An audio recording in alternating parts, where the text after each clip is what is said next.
This is All India Radio. In the program Spotlight, now we bring you a discussion on relaxation in visa rules for international travel and other initiatives for economic growth and trade. The participants are Sandeep Dikshit, Strategic Analyst, and AIR correspondent Sonu Sood. Union Home Ministry, in its order yesterday, restored with immediate effect all existing visas, except electronic, tourist and medical visas for overseas citizens of India OCI, persons of Indian origin PIO, and foreign nationals. This has been done nearly 8 months after the visas were suspended due to the COVID pandemic. Mr. Dikshit, what does this graded easing of visa and travel restrictions mean for international travel to and from the country, and how will it impact our economy? This is a graded opening up, and the country itself is in unlock 5.0. So coinciding with that, and that unlock 5.0 is also managed and looked after by the Union Home Ministry largely. So it is the Union Home Ministry also which has lifted these restrictions on OCI, PIO card holders and foreign nationals, but there is an exception, except tourists. So it is very clear that this is again a graded thing and tourists will come later.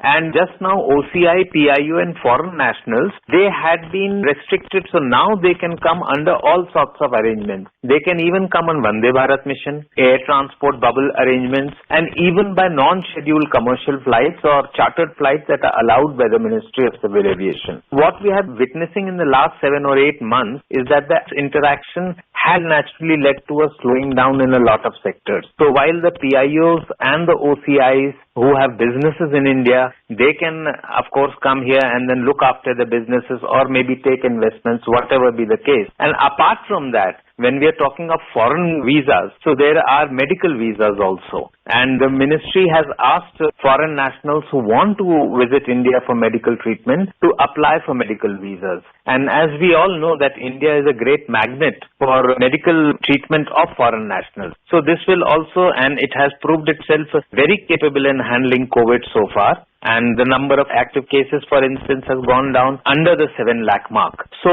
I'm sure that people feel assured that Indian hospitals and medical institutions are safe enough, and they will also be coming here to avail of medical treatment over here. All in all, the movement of people does give rise to greater economic activity directly as well as indirectly. As we know, a lot of pending economic activities have been there ever since worldwide lockdown was imposed by different nations in March.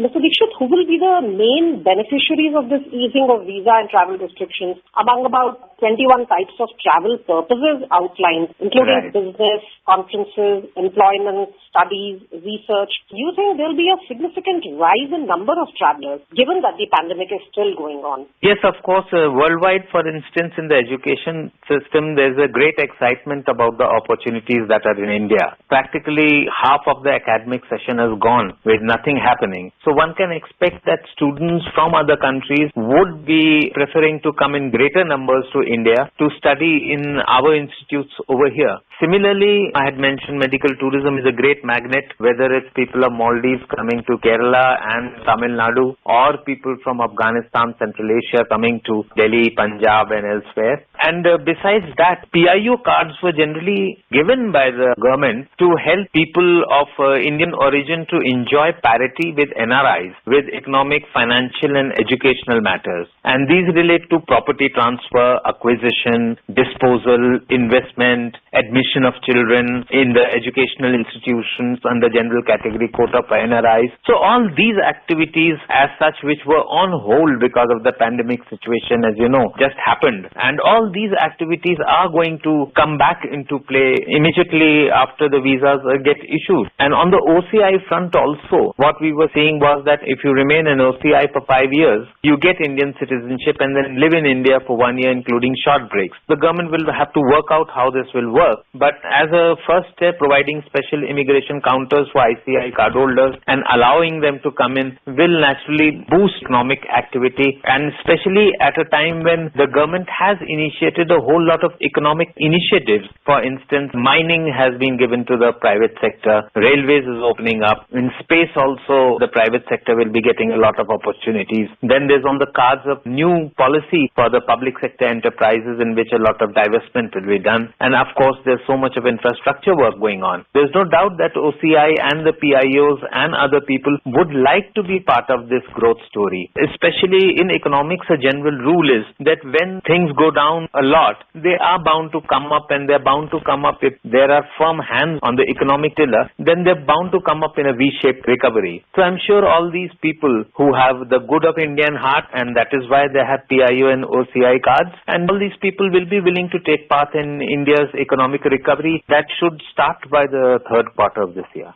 Mr. Dikshit, electronic visas are mostly used by tourists. By when do you think e-visa facility and tourist visas will also be restored? Because tourism is one of the worst COVID-affected sectors of the economy. We have to keep in mind the Prime Minister's last address to the nation. In that address to the nation, he had asked people to be careful because the festival season is there, not to mingle around so much. When we take this into account, the Prime Minister's warning that the worst is not yet over. We have acquired a kind of a control over the situation, but one never knows when this situation can take a turn for the worse, as some developed countries with some of the best health systems in the world have discovered. Countries like Sweden and Italy, which have very decent and very good health systems, and they have found that COVID has occurred again. So when we factor in the Prime Minister's cautionary message, then tourist visas naturally are a little bit of a distance away. In my view, be very reasonably confident that we have got control over the COVID situation. Only then should we be allowing tourists inside. And as far as these categories that have been allowed, all the health restrictions are in place. Apart from gradual lifting of restrictions on international travel, what other steps you feel to boost country's economic growth? The first quarter of the current fiscal, as you know, the GDP contracted by 24%. But in the second quarter, there should be a contraction of maybe -5%, and in the third quarter we should see a beginning of a recovery. What has been the brightest spot, in fact, is the recovery has been led by rural demand, and in urban areas too also there are indications of an uptick in consumption demands. There are some indicators which I can mention to you, such as passenger vehicles emerging out of contraction in August. Then there has been a rebound in GST e-way bills to pre-COVID levels, and there has been a sequential improvement in collection of GST revenues, for instance, and a bit of an improvement in manufacturing and services. So when we look at these quick indicators, as the economists tell them, we will find that recovery will be graded. It won't be really very good, but the measures that have been taken by the government so far, they will, I'm sure, turn around the situation.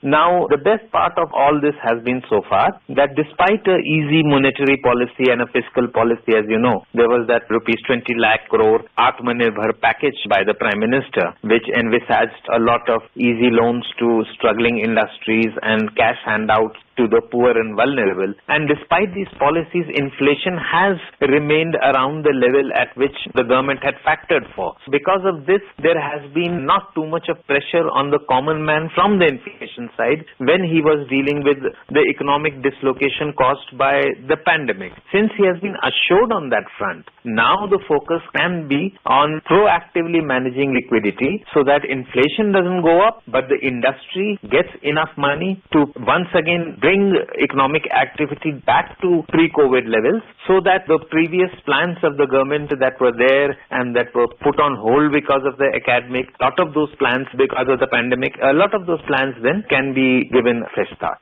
What is the overall view on the strategy of unlocking the economy in phases? What is the basic rationale being used?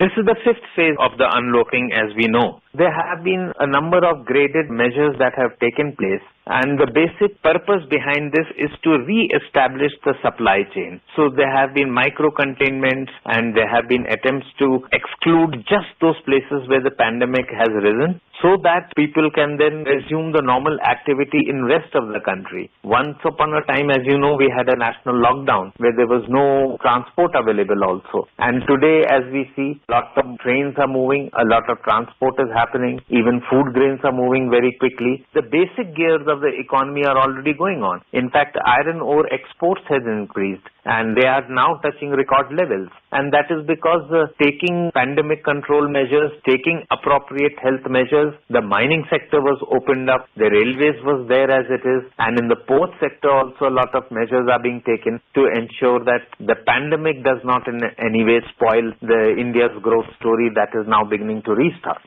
What do you think, how much room is there for fiscal steps to be taken? There's a lot of talk about maybe another fiscal stimulus coming. So what do you think will be the main points of that fiscal stimulus, given the situation and given what is required to boost the economy? There is talk of a second fiscal measure and we cannot really outguess the government. But what we will see, however, is that the government will have to take two measures. One is to have its borrowing program remain more or less stable, and second is to ensure that the fiscal stimulus, once again through direct benefit transfer and other digital measures, reaches the most vulnerable of the people. And in fact, people are talking about a second fiscal stimulus measure, but what we have seen is that after the first fiscal stimulus measures, there have been extensions of those measures over the months in terms of gas, for instance, or in terms of cash transfer, for instance. So in a sense, the government has been keeping a fiscal stimulus going all through. All those announcements have not been made to this effect that these have been extended. I mean, they have not gone down generally in public perception. But various fiscal measures are continuing on a continuous basis. Now, the second one, naturally, it will be, if it happens, because there's talk going on and there's no official confirmation so far about it. But if it happens, then the government will have to again keep the issue of inflation in mind, the inflation of overall borrowing in mind, and the fact that it has to, on its own, meet a lot of GST compensation that has to be paid to the states. And the prerogative is of the government to announce whatever fiscal measures are there. But let us see how it comes before outguessing what happens. In the current scenario where many multinational companies are looking at reducing their dependence on China, how much of hope you feel there is for India to increase its participation in global supply chain? Yes, we have been seeing a lot of interesting conversation. For instance, Prime Minister Narendra Modi about 2 days back spoke to the South Korean president. And before that, there was a trilateral of foreign secretaries of France, Japan and India. Then there was another between France, Japan, India and Australia. And all of these were talking about supply chain or value chain. And in that, there should not be over-dependence on one source. Without mentioning a country taking a positive track of the whole thing, we have to, as a general economic rule of the thumb, we should not be dependent on one country alone. The world should not be dependent on one country alone for the supply of many, many critical products. It is not just India. Even major consumers like Germany, France, Australia, Japan, the US also, all of them are realizing that this is a very dangerous prospect of over-dependence on a single country. So there is this talk of diversifying the value chain. And in this talk of diversifying the value chain, the Prime Minister and other senior ministers of the cabinet have repeatedly said that India has now one of the most conducive climates for investment. The corporate tax or the companies tax, as is popularly called, is one of the lowest in this entire region and perhaps among the lowest in the world if we take out the small tax havens out of the picture. And similarly, in the ease of doing business, as you're aware, the World Bank has been constantly upgrading India. And ports and infrastructure, roads, they are also getting developed. There has been a lot of focus over the last 6 years. So basically, there is a conducive atmosphere for the multinationals to come into India. And on a positive note, again, what we have seen is a competition between chief ministers of various states trying to attract investments. And now there are states that are trying to attract investments which were not mentioned earlier. You have a state like Uttar Pradesh Pradesh, for instance, which says that we want to attract investments of foreign companies into India. There have been rearrangements made in the administrative structure of Jammu and Kashmir and Ladakh, and their conducive ground is being made for investments. And then, of course, we have old favorable investment spots of Gujarat, Maharashtra, Tamil Nadu, Andhra Pradesh. They are all there ready for investments. But this is a slow process, and multinationals have to be convinced that what India is promising will stay forever. Thank you so much, Mr. Dikshit, for this enlightening discussion. Thank you. You were listening to a discussion on relaxation in visa rules for international travel and other initiatives for economic growth and trade. The participants were Sandeep Dikshit, strategic analyst, and AIR correspondent Sonu Sood. This program was produced and presented by the News Services Division of All India Radio. You can listen to it on our mobile app, News on AIR. This program is also available on our website newsonair.com. You may email your opinion about this program at airnsttalks@gmail.com.